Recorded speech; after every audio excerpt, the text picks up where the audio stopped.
नमस्कार, तुम्हा सर्वांचं आपल्या एका नवीन व्हिडिओमध्ये स्वागत आहे। तर सकाळ सकाळीच मी हे भाजायला घेतलेले होतं रवा आणि हे लापशी। तर मी अर्धी लापशी ठेवलेली आणि अर्धी लापशी भाजून घेतलेली। शेंगदाणे सुद्धा भाजायचे होते आणि रवा सुद्धा मी थोडा ठेवलेला होता आणि हे तुपामध्ये भाजलेला आहे, कारण की तुपामध्ये भाजलेला रवा हा शिऱ्याला उपयोगी पडतो। आणि हा भाजल्याच्या नंतर मला थोडं तेल टाकून भाजून घ्यायचा होता अर्धा रवा। आणि ते उपम्यासाठी एकीकडे शेंगदाणे सुद्धा मी भाजायला ठेवलेले होते, कारण की शेंगदाण्याचा कुट्टा ते करून ठेवलेला असले की स्वयंपाक करताना पण आपली काही होत नाही, लवकर असं घेता येते भाज्यात टाकायला। मेथीच्या वांग्याच्या भाजीला तर शेंगदाण्याचा कूट लागतेच आणि पोह्याला ह्याला सुद्धा लागते शेंगदाण्याची चटणी वगैरे करायला। तर भाजून असे पांढरे ते करून ठेवले ना शेंगदाणे, सोपं पडते स्वयंपाक करताना, जास्त काही वेळ लागत नाही। तर इथं माझे थोडे शेंगदाणे राहिलेले होते, तर मी तेच पोह्याला इथं वापरलेले होते। पोहे करायचे होते सकाळी नाश्त्याला। आणि इकडे ह्यांचं खाली एक कुरिअर आलेलं होतं, पार्सल आल्याच्या नंतर त्यांनी घरी आल्यावर ओपन केलं पार्सल। तर त्यांचं पुस्तक आलेलं होतं, त्यांना पुस्तकांची खूप आवड आहे, त्यांच्याकडे असे भरपूर पुस्तक आहेत। अधूनमधून मी सुद्धा वाचत असते, पण मला जास्त काही आवड नाही पुस्तक वाचण्याची, त्यांना आवड आहे। त्यांच्याकडे असे भरपूर पुस्तक आहेत, अख्खं कपाट भरलेलं आहे त्यांचं। तर इकडे आमच्या घराचं कलरचं काम सुरू होतं। कलर म्हणजे अगोदर वालपुट्टी ते करायची होती, घराचं नेमकंच आता बांधकाम ते झालेलं आहे। तर वालपुट्टी राहिलेली होती घराची करायची, कारण की भिंती ओल्या असल्यामुळं काही ते लोक करत नव्हते। तर आता 5-6 महिने झाल्याच्या नंतर ते वालपुट्टीचं काम इकडे सुरू होतं। तर ह्या घरामध्ये येऊन आम्हाला 5-6 महिने झालेला असं येऊन, कारण की नवीन भिंती असल्यामुळे ते काही कलर ते द्यायला काही जमत नव्हता।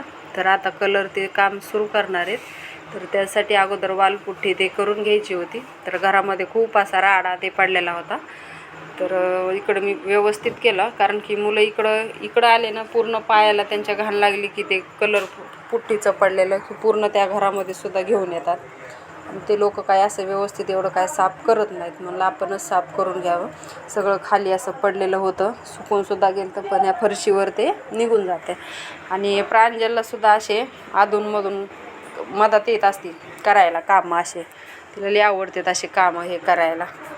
उगं मम्मी मला करायचे, माझ्या हातातून घेते आणि हे असं खरडून ते देत असते मला, तू इकून झाडू मार तर मी इकून झाडू मारते, असे त्याचं सुरूच असते कामं काही ना काहीतरी। उगं राडे करत बसते, इकडं यायचं तिकडं जायचं आणि पूर्ण मग त्या घरंसुद्धा घाण करून घेत असते ती। तर इकडं म्हणलं सगळं व्यवस्थित आपलं झाडून ते काढावं आणि पुसून घ्यावं, कारण की मुलं असले ना त्यांना अशी काम घरामध्ये काही निघाले ना त्यांना फार उलास येते। अशी प्रांजलच्या अशा फोड्या सुरूच असतात त्या राजवीरला। हां, ते बघा कशी नाटकं करते बघितली, घरी असली ना मुद्दामून त्याला त्रास देते। आमचा राजवीर शांत आहे, राजवीर काही खोड्या काही करत नाही। लगेच बोलता बोलता त्यांचे ना असे भांडणं होत राहते। हा, तर आजचा व्हिडिओ असले ना तर खूप मस्ती करत असते। आणि इथे राजवीर बसलेलाच आहे माझ्यासोबत, त्यांचा सारखा धिंगाणा असते। आताच गेली तिकडे प्रांजल। तर आमच्या घरी सुद्धा आता घराचं काम सुरू आहे, म्हणजे बांधकाम नेमकंच झालेलं आहे। घराची काही आमच्या वास्तुशांतीसुद्धा काही झालेली नाही। आम्ही अगोदर खालच्या रूममध्ये राहत होतो, तर ते बांधायचं होतं म्हणून आम्ही इथं वरी आलेलो आहेत राहायला। तर त्यात आमच्या घराची वालपुट्टीचं काम सुरू आहे आणि PVPचं सुद्धा काम सुरू आहे।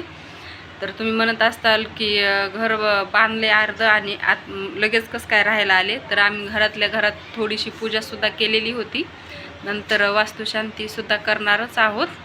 तर असे दिवसभराचे आता हे कामं सुरूच आहेत, सारखे घरामध्ये धूळ ते होते। तर तिकडं असताना सुद्धा ह्या घरात पण सारखा राडा होते, कारण की तिकडून ते पाय मुलं काय करतात तिकडं जातात आणि तिकडून पायवरून आले की हे पण घरं सगळे घाण करून टाकतात। तर आजचा व्हिडिओ मी इथे संपवते। तर व्हिडिओ आवडले असल्यास नक्की लाईक करा, शेअर करा आणि कमेंट करा। भेटूया अशाच एका नवीन व्हिडिओमध्ये।